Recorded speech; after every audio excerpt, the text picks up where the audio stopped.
Assalam- Assalamualaikum, saya Risdayati dari program studi Magister Manajemen Logistik dari Universitas Logistik and Business Internasional.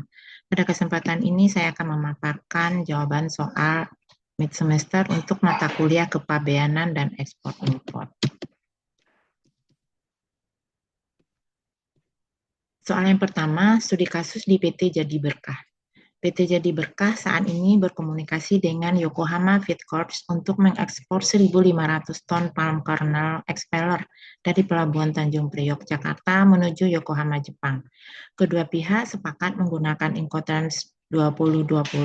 Namun pembeli meminta penawaran dengan dua opsi, yaitu FOB di Tanjung Priok dan CIF di Yokohama. Jika kapal terlambat datang 2 hari dan terjadi kerusakan muatan 5% saat di pelabuhan muat, siapakah yang menanggung risiko pada masing-masing skema Incoterms FOB dan CAF ini? Jawabannya, untuk tanggung jawab atas keterlambatan kedatangan kapal dan kerusakan barang dengan skema FOB atau Free on Board. Nah, dalam skema FOB, penjual bertanggung jawab atas semua biaya dan risiko hingga barang dimuat ke atas kapal di pelabuhan keberangkatan yang ditentukan. Dalam hal ini di Pelabuhan Tanjung Priok. Setelah barang melewati pagar kapal, risiko dan biaya beralih ke pembeli yang kemudian menanggung biaya pengiriman selanjutnya. Klausul ini hanya berlaku untuk transportasi laut. Nah, jika terjadi keterlambatan kedatangan kapal selama 2 hari dan terjadi kerusakan muatan sebesar 5% saat di pelabuhan muat, yaitu di Tanjung Priok, nah ini menjadi tanggung jawab pembeli, yaitu di Yokohama.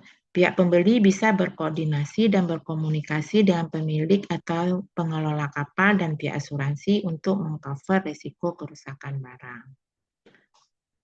Nah, untuk dengan menggunakan skema CIF, penjual menanggung biaya asuransi dan ongkos pengiriman sejak dari gudang sampai barang tiba di pelabuhan tujuan pembeli, yaitu di Yokohama. Kepemilikan barang berpindah ke pembeli saat barang tiba di pelabuhan tujuan. Jika terjadi keterlambatan kedatangan kapal dan terjadi kerusakan muatan sebesar 5% saat di pelabuhan muat, ini menjadi tanggung jawab penjual. Penjual harus menanggung biaya tambahan yang mungkin timbul seperti biaya penyimpanan atau demurrage. Sementara pembeli baru akan menanggung risiko setelah barang tiba di pelabuhan tujuan. Keterlambatan dapat disebabkan oleh banyak faktor seperti cuaca buruk, volume pengiriman tinggi, atau masalah teknis di jalur pelayaran. Jadi yang harus dilakukan oleh penjual itu adalah melakukan komunikasi intensif dengan pihak pengiriman yaitu shipping agent atau ekspedisi untuk mengetahui penyebab dan estimasi waktu keterlambatan, kemudian menanggung segala biaya tambahan akibat keterlambatan seperti biaya demurrage atau penyimpanan di pelabuhan, dan menyelesaikan proses kepabeanan di pelabuhan tujuan sesuai dengan peraturan berlaku untuk menghindari denda atau biaya tambahan. Soal yang kedua, terdapat 3 instrumen dasar atau 3 basic of customs laws yang wajib diketahui oleh eksportir atau importir dalam menunjang bisnisnya. Sisi lain, terdapat cukup banyak skema FTA yang ditandatangani pemerintah dan sangat erat kaitannya dengan 3 instrumen dasar tersebut. Bagaimana kondisi ini dapat memberikan keuntungan optimal bagi eksportir, importir, dan juga negara? Jawabannya, kita bahas terkait dulu dengan 3 basic of customs laws yang terdiri dari yang pertama itu adalah kewajiban dokumen. Merupakan pemberitahuan impor barang atau PIB atau pemberitahuan ekspor barang atau PEB. Itu dokumen digital yang wajib diserahkan melalui sistem CISA untuk melaporkan semua data barang yang akan diimpor atau diekspor.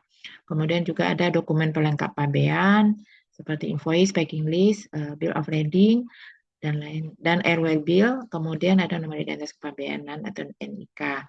Yang kedua ada kewajiban finansial, itu pembayaran biaya masuk, cukai dan pajak, dan fasilitas pembayaran.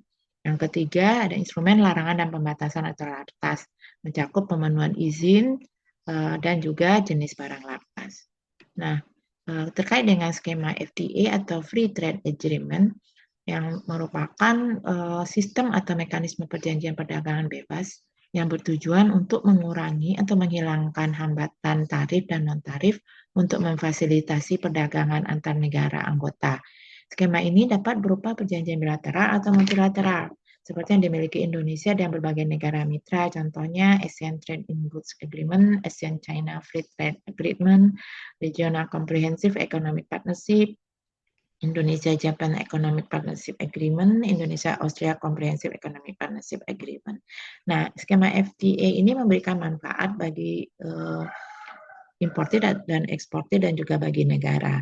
Nah, jika dilihat dari instrumen dokumen, manfaatnya itu adalah yang pertama, adanya tarif preferensi. Eksportir dapat memperoleh tarif yang lebih rendah dengan mengajukan dokumen yang sesuai, seperti Certificate of Origin yang membuktikan bahwa barang tersebut berasal dari negara mitra FTA.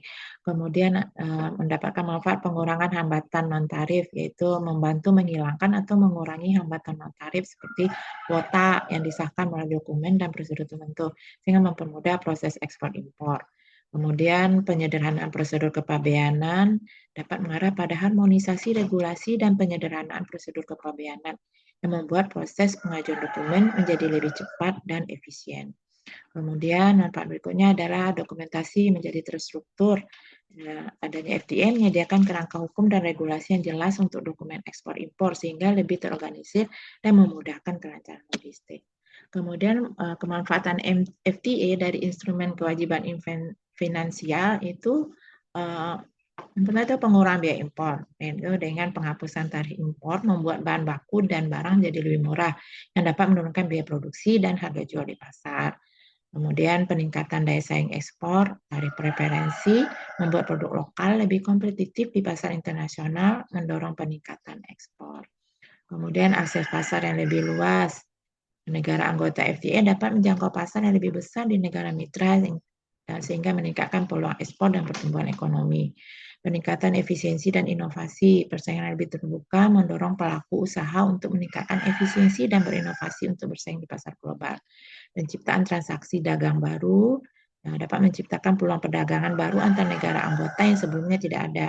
Kemudian perdagangan yang lebih efisien, memungkinkan perusahaan memanfaatkan sumber daya dari berbagai negara secara efisien dalam rantai pasok global dan mengurangi biaya produksi.